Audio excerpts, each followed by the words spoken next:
We can go on and on and on. Harris, her office fought an order to reduce the California prison populations after the U.S. Supreme Court determined that conditions amounted to cruel and unusual punishment. Though she later claimed to be shocked at what they had done, Harris's attorneys argued that nonviolent offenders should stay behind bars because the state needed their cheap labor. I remember reading that article. I was just grossed out. This is a woman who on the debate stages said a lot about being bussed in, about growing up as an African American, a minority, somebody who was sort of the victim of oppression and sort of ties it back to the historical remnants of slavery and all of that. Well, cheap labor, essentially what they're doing is they're turning these prisoners and the people in custody into slave labor.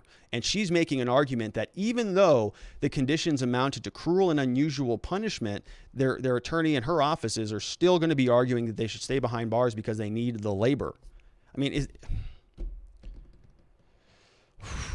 it's mind-blowing to me that she was actually kind of picked to be his candidate, especially in light of what we're seeing now. I'm not real sure that it was a good move for the Biden administration. Now, she is going to backpedal, massively. We're all going to have whiplash because this stop and pivot is going to hit us so hard. She'll come out and be on the other side of all of these things. You could already kind of see that happening. She could feel the political winds shifting a little bit. And so, justice for Jussie Smollett, there's pictures of her, standing right next to him. She's got Twitter posts about, justice for Juicy and all that.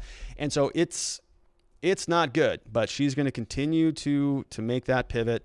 And we're going to continue to hold her accountable on this show because this is somebody who I do not want anywhere near the Oval Office based on what she does to her fellow people. And we'll see where it goes.